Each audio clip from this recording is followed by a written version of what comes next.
Good afternoon, everyone. Thank you for joining us. Today, we are hosting our second of 5 of the Health Equity webinar series. And so Lindsay from Stroudwater will be leading today's session. If you have any questions, please feel free to put them in the chat, or you can unmute your lines. If you are watching the recording, please feel free to reach out. You can email me, you can email Lindsay if you have any questions or concerns. And with that said, Lindsay, I'll turn it over to you. Excellent. Well, thanks, Laura, and thanks everyone for joining.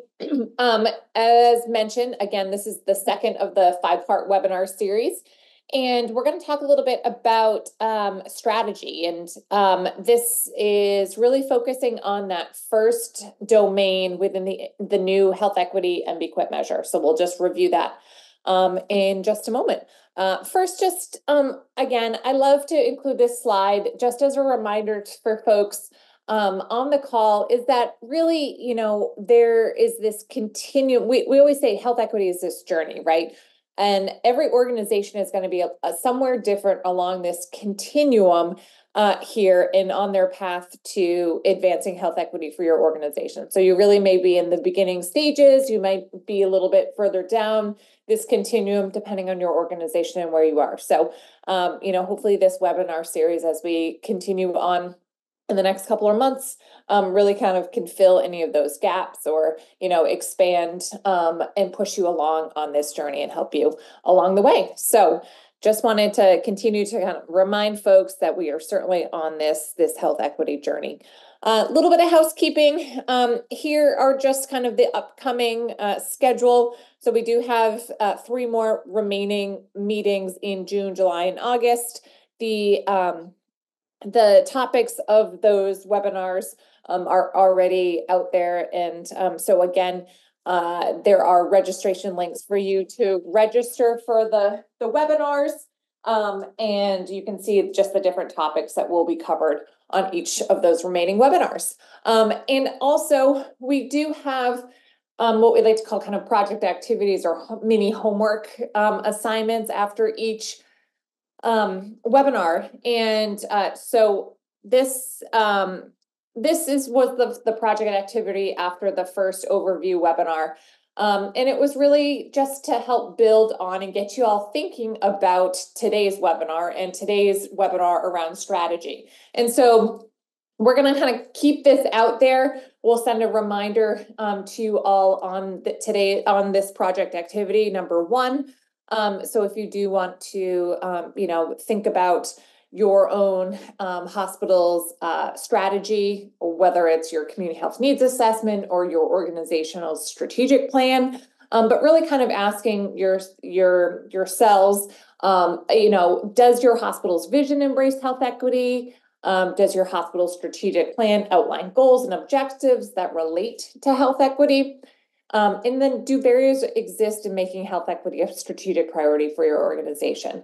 I know that in the first webinar, we talked about some barriers. We're going to talk about a few different barriers as well today as it relates to strategy. So just kind of keep those ideas in your mind. We'll revisit that at a later date.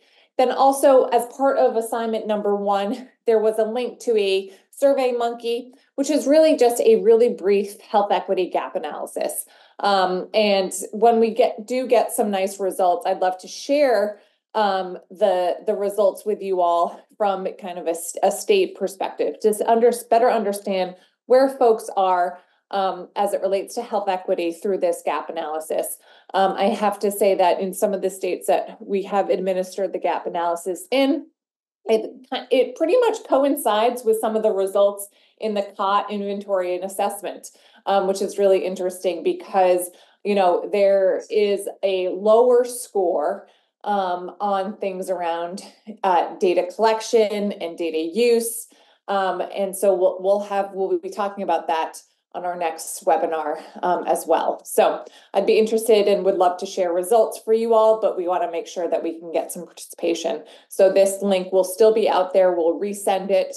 And if you can, please fill out the just a very brief gap analysis survey. All right, so what are we talking about today? Well, certainly, successful health equity strategies really, we'll focus on some of that long-term and create that value and eliminate health disparities. That's really the ultimate goal. And we're going to talk about today is the importance of incorporating health equity into your organization and strategy. And what are some of the strategies to make it a priority for your organization? How do we elevate it to the next level? That it's not just something that we don't really kind of create a pillar around moving forward in our organization. So let's talk a little bit about the importance of making health equity a strategic priority. As a reminder, it is one of the core domains within the hospital's commitment to health equity measure for NBQIP. It is the first domain here that really kind of sets the organization up and kind of outlines what the organization will do as it relates to health equity. Specifics around that domain, and I know we shared this on the first webinar, but just as a reminder, domain number 1 is titled Equity is a Strategic Priority. And as a reminder, for hospitals that are participating in NBQIP, you must attest to each one of the 5 domains to meet the health equity measure for NBQIP.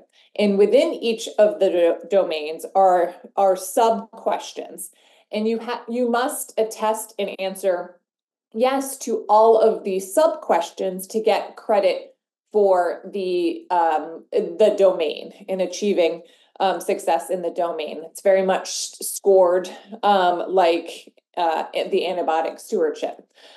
So within domain number 1, your hospital must attest that your strategic plan identifies a priority population, and your hospital's strategic plan identifies healthcare equity goals and action steps to achieving those goals. Your hospital's strategic plan outlines specific resources which have been identified and dedicated to achieving your health equity goals. And then your hospital's strategic plan describes your approach for engaging key participants, such as community-based organizations. So what are some of those kind of outside what does community collaboration and community partnerships look like for you and your organization based on your health equity goals and action steps within your health equity plan? So that's just some of the background there as it relates to domain number 1. And that's really what we're going to be talking about today in today's webinar. One thing that I really like to point out, and it's going to be referenced quite a bit during this webinar, is the use of a community health needs assessment. And I know that Laura, please chime in if you have some insights around a community health needs assessment. But really the important, we all have to do a health needs assessment, as a part of an IRS requirement. And it is something that has to be done every 3 years. But what I'd like to say is that a community health needs assessment is a really great starting point for you all to leverage as it relates to health equity. Because when you think about the key components of the community health needs assessment, things like the definition of the community served by the hospital, what are the outside existing resources within the community, and things like what are the significant health needs of the community. By identifying those really can help you identify what your priority population is. It can help kind of jumpstart who your key community partnerships are, or resources out in the community to help you advance your health equity strategy and action plan. And again, we'll talk a little bit more about this is, every community health needs assessment needs that implementation plan. That can be very much tied into your health equity plan. We don't want to, is there a way that we don't have to duplicate efforts and work? We can leverage the work that's already been done, or we can or expand on the work that will be started to really be able to meet requirements of both a community health needs assessment and a health equity strategy. So we'll talk more about the community health needs assessment as well. Lindsay? So yeah, go right ahead. Can I chime in real quick? Yeah. So not all of our hospitals here in Oklahoma are 501c3 facilities who must complete a community health needs assessment.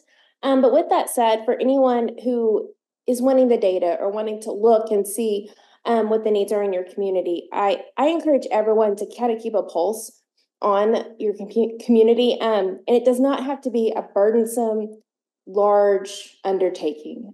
Just like these items laid out here, just looking at the demographics of your community, you're very well aware of what's already available. So it doesn't have to be like a 50-page report. Just kind of keeping up with what's going on in your community will help you get there as well. That's all. Yep, that's great. Thanks for that, Laura. All right.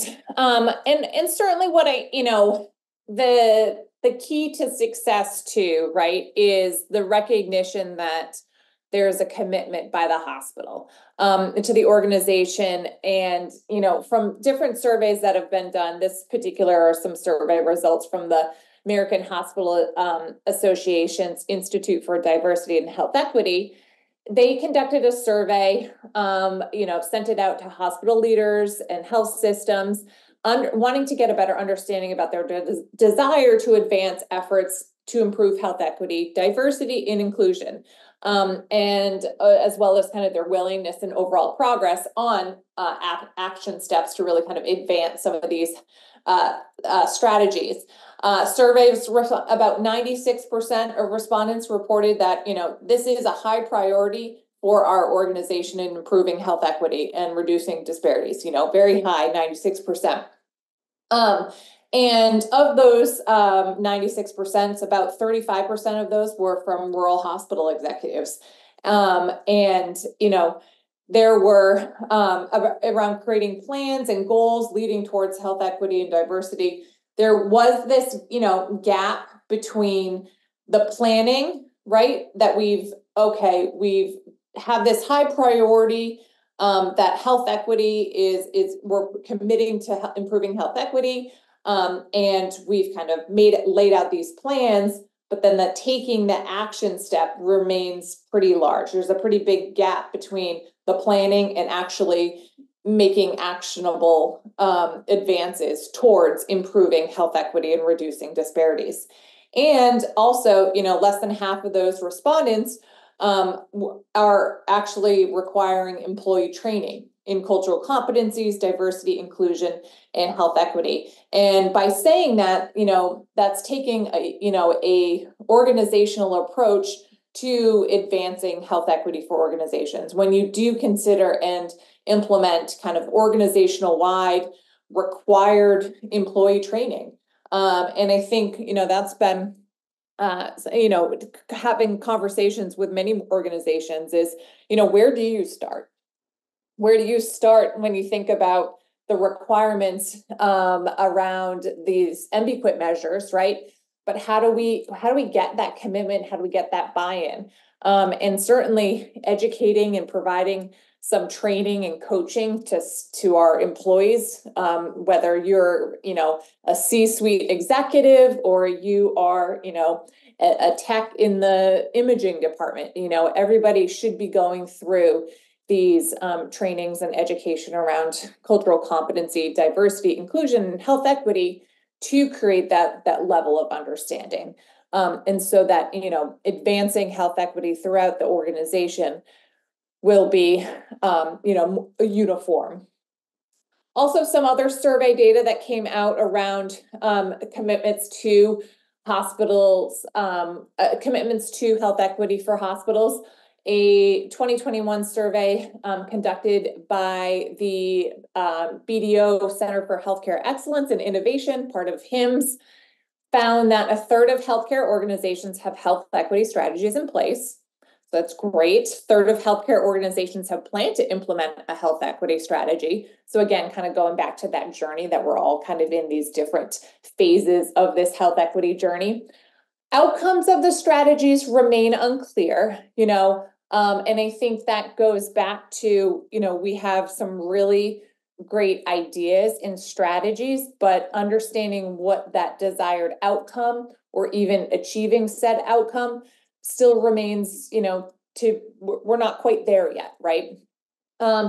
Additional survey data indicated that many healthcare organizations think too broadly about health equity, which also could contribute to, not being able to achieve some of those outcomes because we're kind of thinking about them a little bit too broad and we haven't kind of narrowed our focus, or, maybe it's really narrowing our priority population, for example, where we can then see implement those strategies and then, be able to obtain those measurable outcomes. Half respondents said that when training new staff, they focus on discussing disparities among diverse populations, versus less than a third said they focus on their specific patient population demographics. And I think that's, an interesting item to point out is that, yes, there can be something to be said about, really kind of understanding diverse populations. But if that diversity is not local to you, it sometimes, doesn't have the greatest impact. And diversity doesn't just mean race and ethnicity, right? There are, other ways to educate folks on the varying socio-demographics and various demographics of the patient population. And so, having, incorporating a specific focus on the local patient demographics is really important when really kind of committing and advancing health equity strategy for your organization. So thinking about how we make health equity a strategy.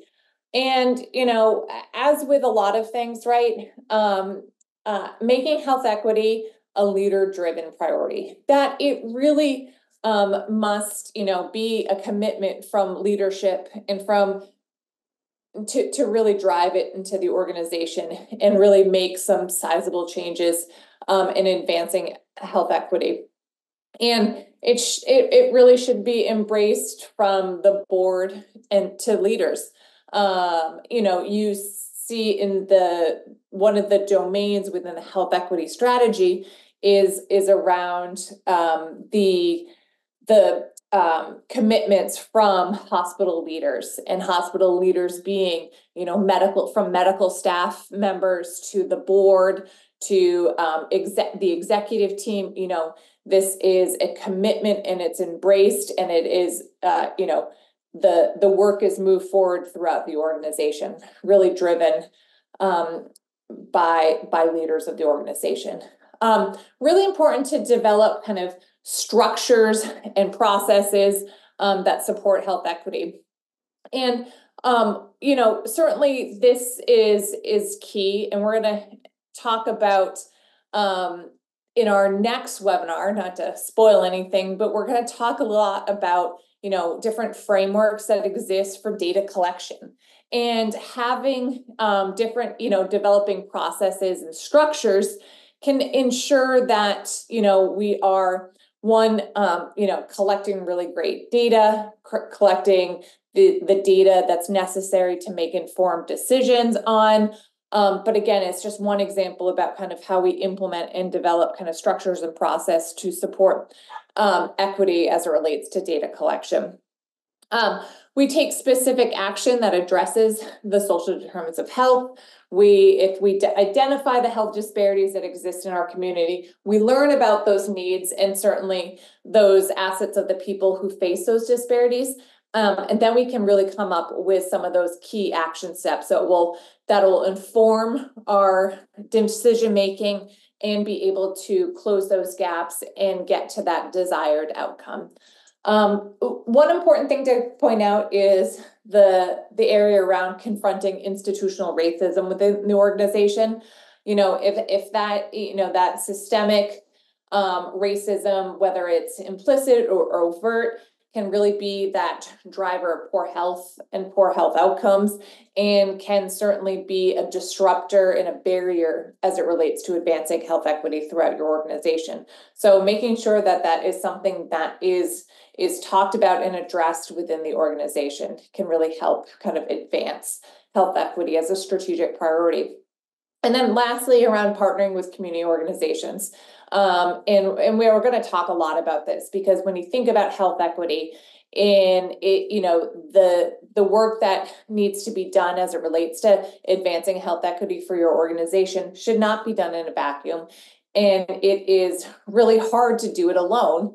And so, organizations that succeed in this space and really have some really great stories and contributions that have been made to their communities have done it by partnering with community organizations, whether that is organizations that are coalitions for diverse populations within your community, whether they are other like-minded organizations that have a specific asset to bring to the table, things like that, when we're considering partnering with community organizations to really, advance and make health equity a core strategy.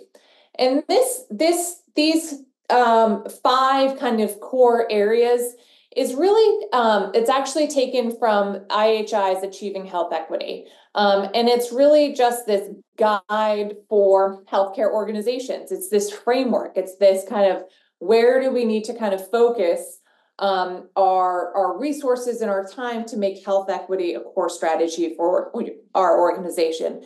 But I would want to point out that really there are numerous frameworks out there that support health equity and implementing a strategy around health equity. Organizations like CMS and NCQA and the Robert Wood Johnson Foundation all have, these frameworks that really, what can healthcare organizations do to really improve the health equity in their communities in which they serve. So, again, I think if you're on this journey and needing some type of, framework to align with in your organization, recognize there are lots of different kind of frameworks that are out there.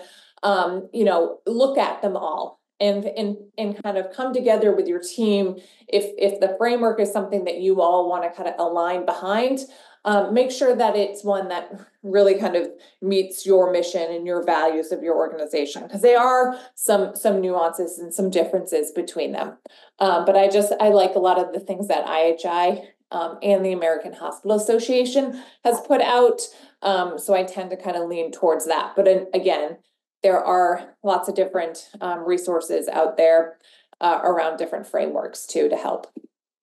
And one thing that I like to always add into my webinars is, just kind of key questions to consider, almost like a self-evaluation, right? Is, when we're on this journey to developing a health equity strategy, there's certain things that we may be really excelling at, or maybe there are certain areas that we just maybe haven't even considered or thought about. So, I put these questions out here, I'm not going to read through all of them, but, key questions to consider as you're embarking on this journey. How do we define and identify our patient population? One of those key sub questions in domain number 1 is about identifying a priority population.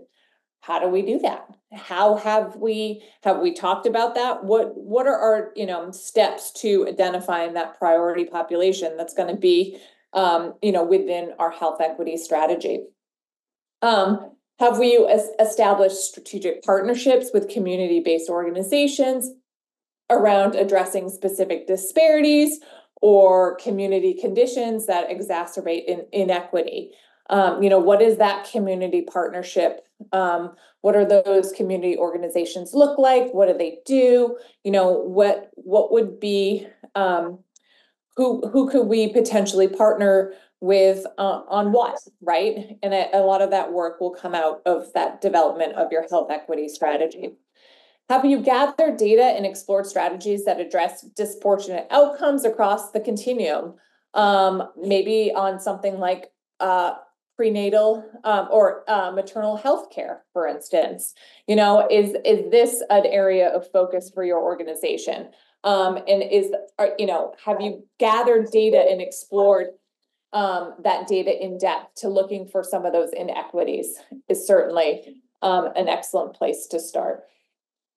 So these are, I'm going to go over 3 different strategies, and they're really not in like order of importance, but there are 3 strategies to implement for making health equity a strategic priority for your organization.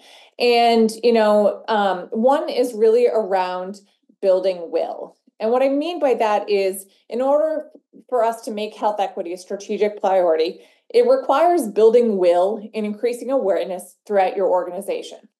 And this goes back to the educating our organization around, cultural competencies, but really doing this level set with our staff, right? So a staff must understand what equity is and why it matters.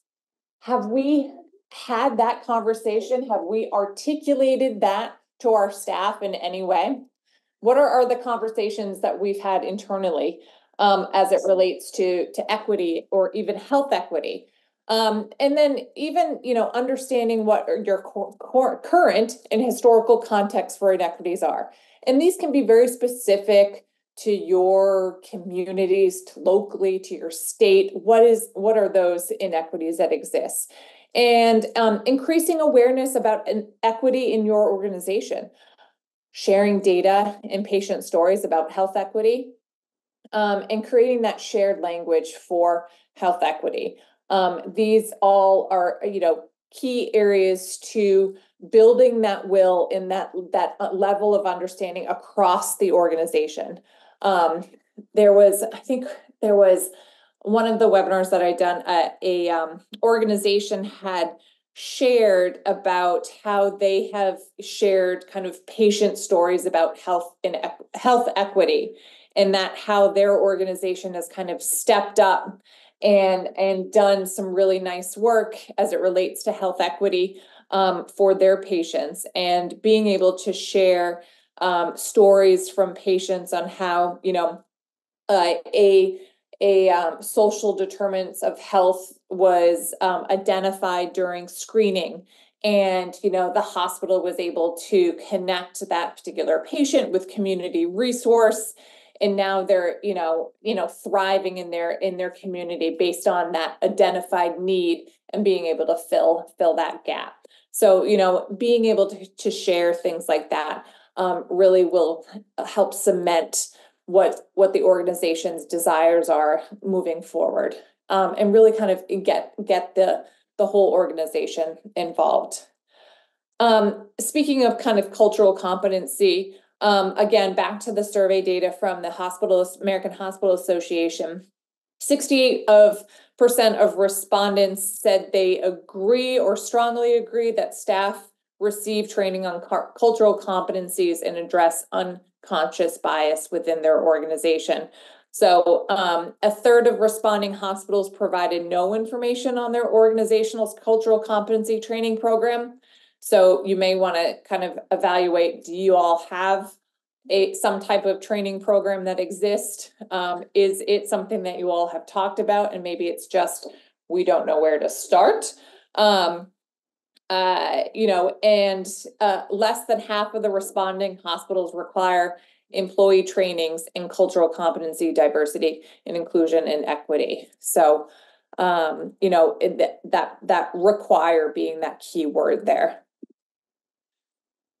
And then, also within some of that survey data is some of those key questions to ask around cultural competency. And, when you think about,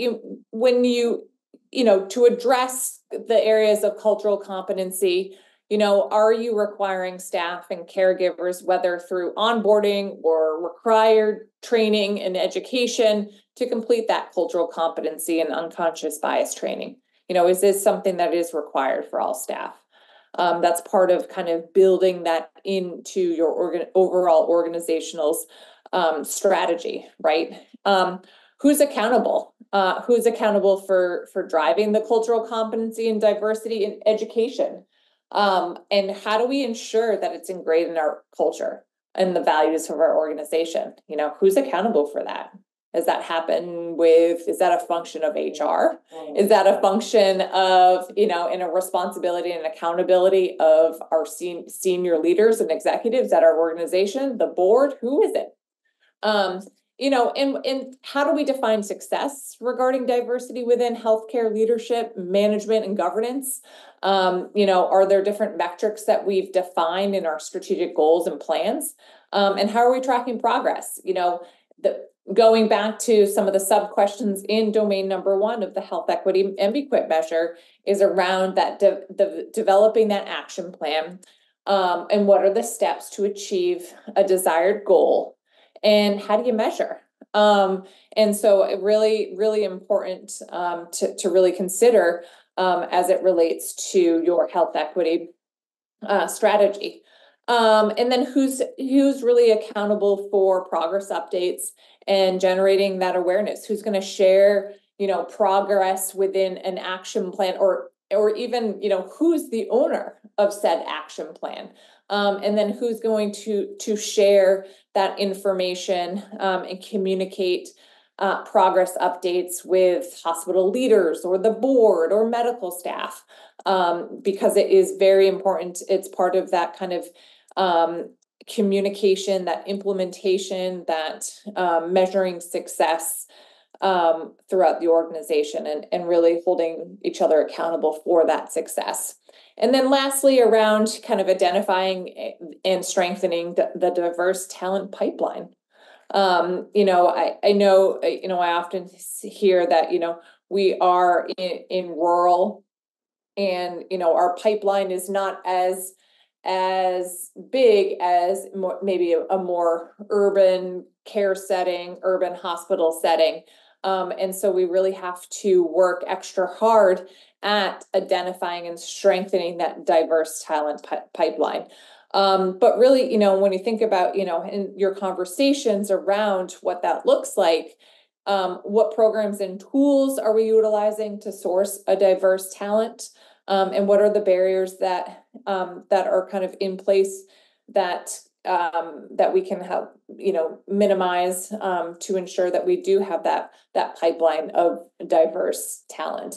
And that really kind of goes, and I know a lot of organizations have really begin to look at this more and more, is what is our own workforce? How is that diverse? Even from a leadership perspective as well, is there diversity amongst the talent at our organization? So just some things to consider. Kind of objective number 2, strategy number 2, equity as a priority in the organization is really kind of driven by the strategic plan and kind of some of the goals that are laid out.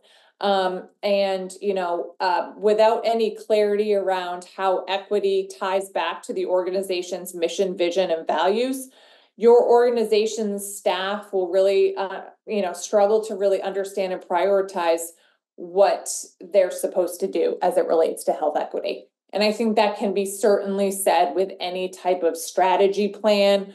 If you are, there's a major project or an initiative that is coming out of our strategic plan for our organization.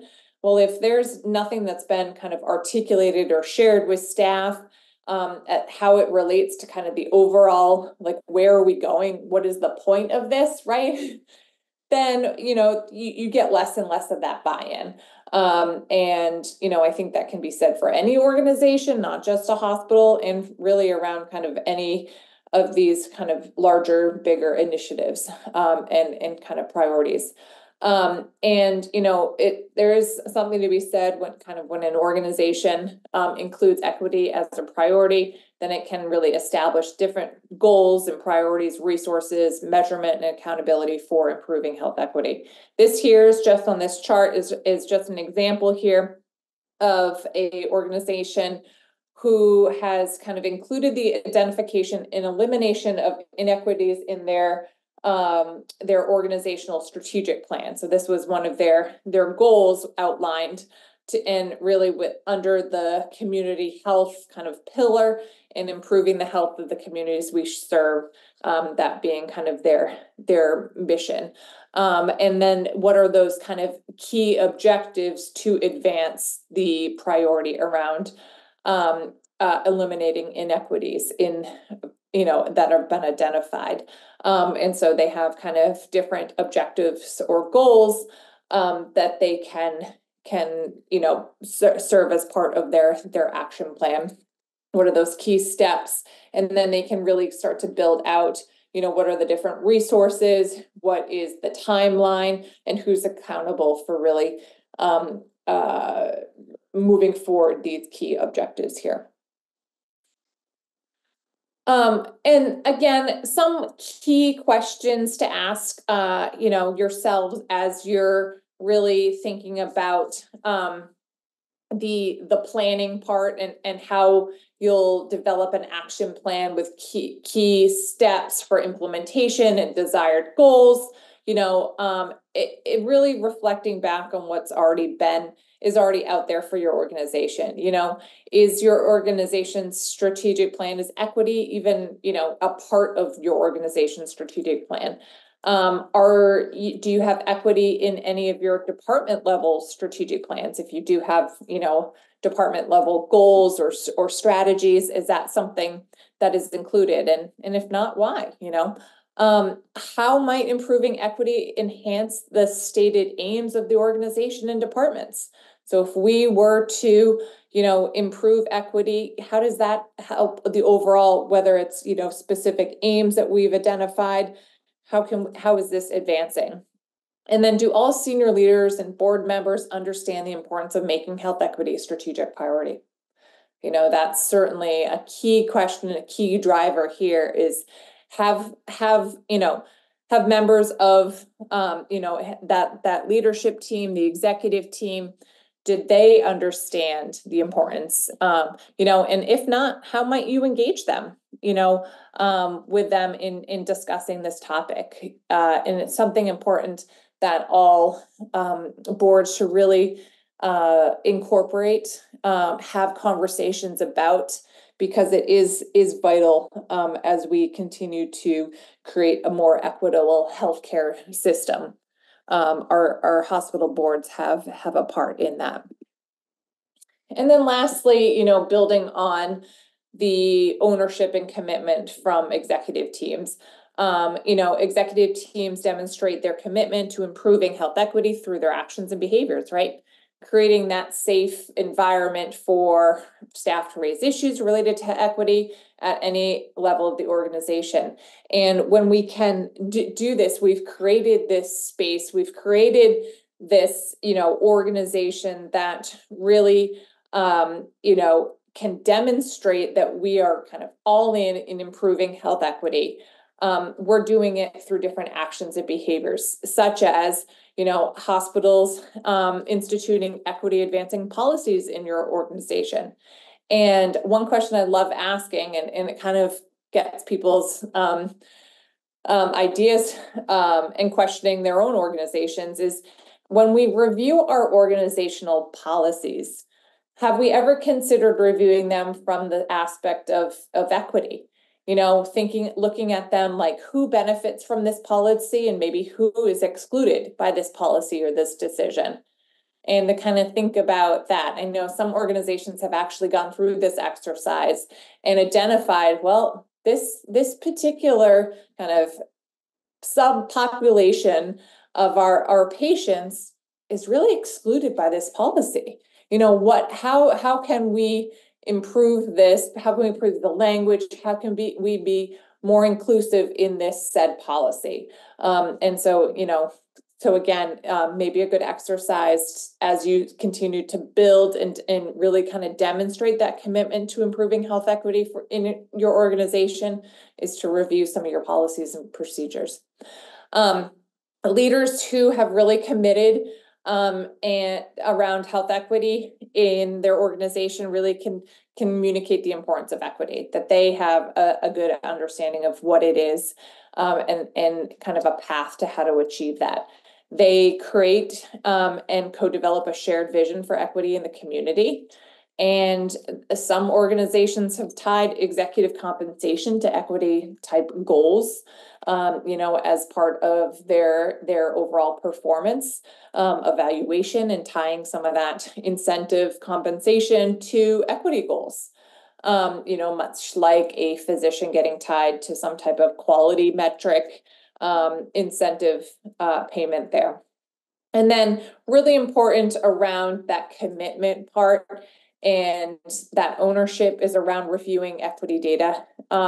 Really, I would say more frequently than just annually, but that helps to, one, for organizations to be able to communicate progress made or status of kind of your health equity action plan, but really also to have that leader be involved, to making sure that at the end of the day they're the ones that we're holding accountable to achieving health equity. The board is holding those leaders, and the board has some ownership as well.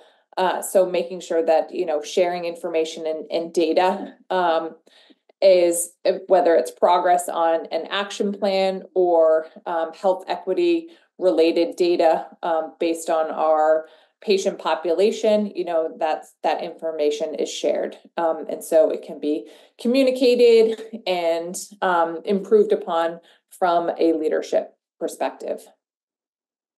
And then going back again to the community health needs assessment and kind of tying that into strategy a bit, what we really want you to not duplicate efforts, but is there opportunities to really kind of build off of your community health needs assessment, as it is the keeper of a lot of valuable data. So if you are an organization that is a 501c3 that is required to complete a community health needs assessment, again, really nice place to start. And a lot of times what we see from some organizations is that the implementation plan or the action plan that's associated with the community health needs assessment is something that doesn't get leveraged or really not fully utilized. And so how can we make that action plan meet, one, the requirements of the community health needs assessment, but also kind of get rolled up into your health equity strategy as well. And so some of the things I'm going to share in just a minute is just some examples of a community health needs assessment and some of the kind of the implementation plans associated with that. But one thing that we've noticed in reviewing some community health needs assessment, that there is this minimal stratification of population data by race and ethnicity or age, preferred language, gender, sexual orientation, gender identity, and kind of other social related factors. So it, that is kind of one step towards health equity that community health needs assessments can kind of take on. If we can begin to stratify the data in a manner that looks at a deeper dive into the population data, will be key, a key kind of next step. All right. So, thinking from kind of a high level and how we think about health equity is really kind of developing this comprehensive health equity strategy, first by identifying and addressing the social determinants of health impacting your population. And how do we do that? Well, around data collection, making sure that we have really great data collection practices at all the points of care for our organization. And that we're going to talk a lot more about what are some best practices for data collection, use, analysis, in next month's webinar. But again, so important as you think about your health equity strategy. It really relies on really great data collection practices. And that we utilize that data from the data that's been collected, and we stratify that. So we differentiate the different quality and health outcome data to better understand kind of some of those identified priority populations, and then the disparities that may exist within our community. And so those two first, really around the data collection and the use being number one as it relates to developing kind of your action plan and strategy for health equity. Then, incorporating and making sure that we articulate health equity and outcomes in the information collected with different conversations with different kind of key stakeholder groups, medical communities, the board, leadership, making sure that we're incorporating that into our conversations, knowing what our priority populations are, what is the proposed action plan or strategy for health equity for our organization. Then, including data in strategic planning and community health needs assessment, as we talked a lot about, looking at how we improve infrastructure enhancements. So things like, that we can incorporate into our existing care model to be able to help, and maybe incorporate that also into our action plan, but those priority populations as well. Leveraging technology to improve our care delivery, as well as, identifying needs based on our priority population. And then sharing and collaborating. And collaborating, we're going to talk more about on the one of the webinars around community collaboration and partnerships, and how we can leverage those community partnerships and collaborations to really address those identified priority populations and vulnerable populations, and incorporate those folks into our strategy and our action plan as well.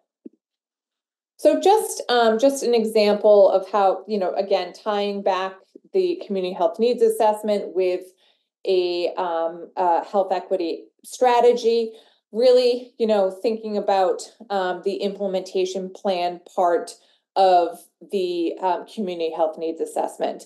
And, a lot of times the part of the community health needs assessment's implementation plan, it's really outlining what that is it's really outlining the actions that the hospitals intends to take to address the health need and the anticipated impact of the actions, the resources that the hospital plans to commit, and any planned collaboration between the hospital facility and other facilities in addressing the health need.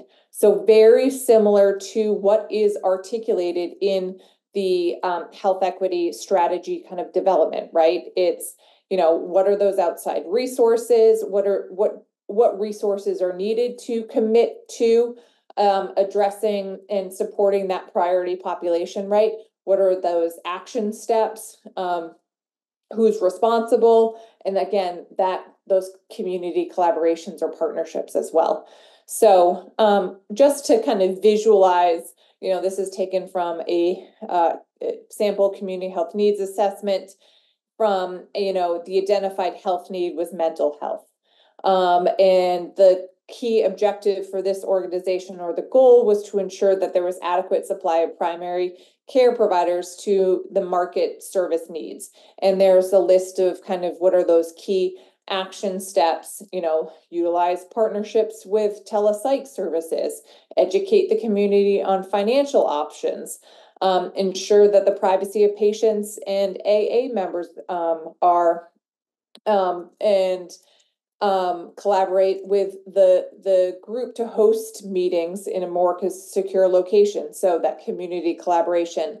And then, this particular one was not able to identify the necessary resources to be able to, access to achieve the different strategies, but again, a place for those resources to be developed out.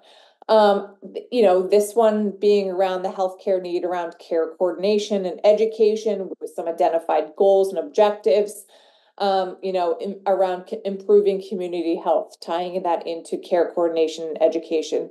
Their strategies were kind of developing a community outreach program, looking at opportunities for greater coordination between the FQHC, the hospital, and community organizations around substance abuse support, mental health, and then education on health services available in the community. Again, kind of outlining what are those key strategies, what are the resources, what are those, have you identified those community collaborators and partnerships to help advance the key objectives or the goals established in an action plan, or for instance, a community health needs assessment implementation plan. So just some kind of visual examples here on what that might look like and how that ties back to what's being asked in that key domain, that first domain.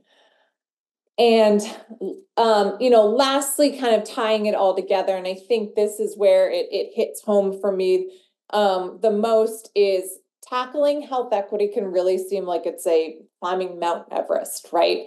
But it's really important for organizations to really realize kind of the realm of possibilities and the influence that one can have. And that's why I like to share Stephen Covey's book, The 7 Habits of Highly Effective People.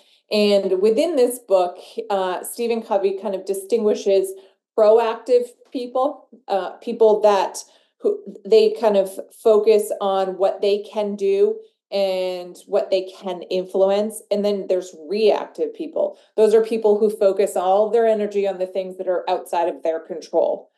And then within each of the kind of proactive and reactive folks, there are circles of concern, these are the things that are outside of your influence. With things like that you devote energy to them, but they may be a waste of time. And then there's also the circle of influence, right? And these are the things that we can do something about. And really, at the end of the day, the key is to really focus your energy on the things that you can influence.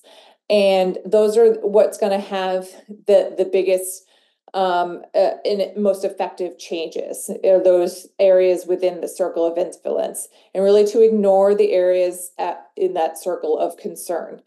And what is really important, and the biggest kind of key takeaway of all of this, is that a team can have a wider circle of influence than just one individual.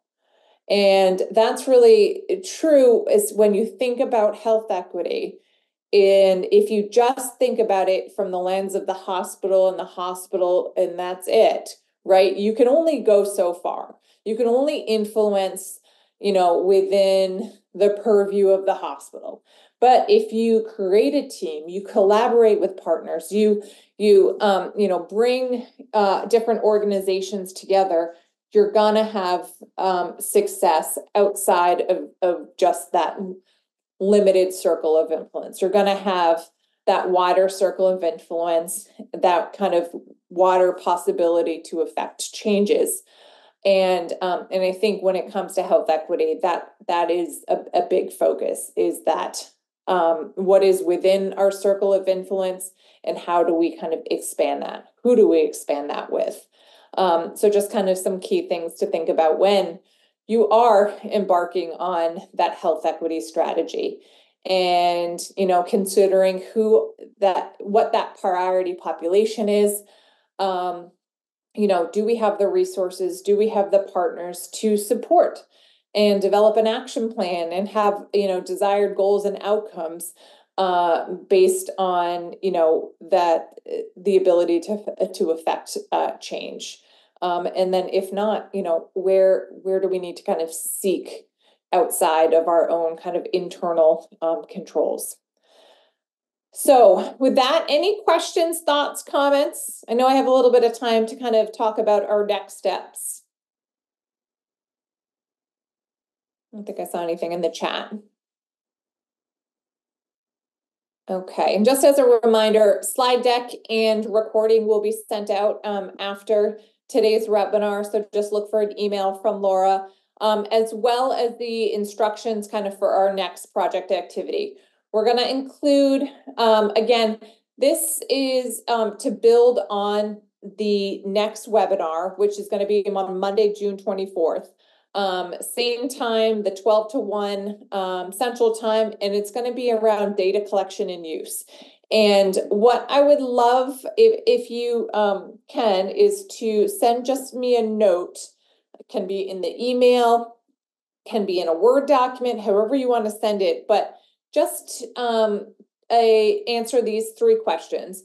Like, what are we currently collecting about our patients? When a patient, goes and registers for an outpatient, primary care visit or a outpatient surgery or something, what's the information that's collected? What do we collect about them? And then what does our organization do with the data we collect? Is there any kind of analysis that happens? How do we look at patient level data? And then what outside data sources do we access related to our communities and our patient population? And I love this topic, and I want to, if you can, send me just kind of a bulleted list of some of the outside resources that are a good data source for you as it relates to your communities and patient population, because I'd love to just share that on our next webinar, just again, to be a resource for other folks that may not be, looking for some other outside resources or data sources. And if we can, help some other organizations kind of advance their work in this space, that would be wonderful to do. So that's it for today's webinar. As a reminder, we'll outline this project activity. We'll also keep that gap analysis, that SurveyMonkey link open. Again, if you can it's just a brief, quick little survey. You can answer those questions online. That would be great. So we can, again, share those results and understand where there may be more or less need as it relates to your state. As it relates to health equity. And then also we'll just put out there kind of the activity number 1, which was around really looking at your community health needs assessment and your organizational strategic plan and answering a few different questions. So with that, questions or thoughts, comments? Have a little bit of time. All right. Well, more information coming. Look for an email from Laura. I know she'll send that out right after today's webinar. So thanks all for joining, and look forward to our next meeting in June. Yes, thank you, Lindsay. Thank you, everyone.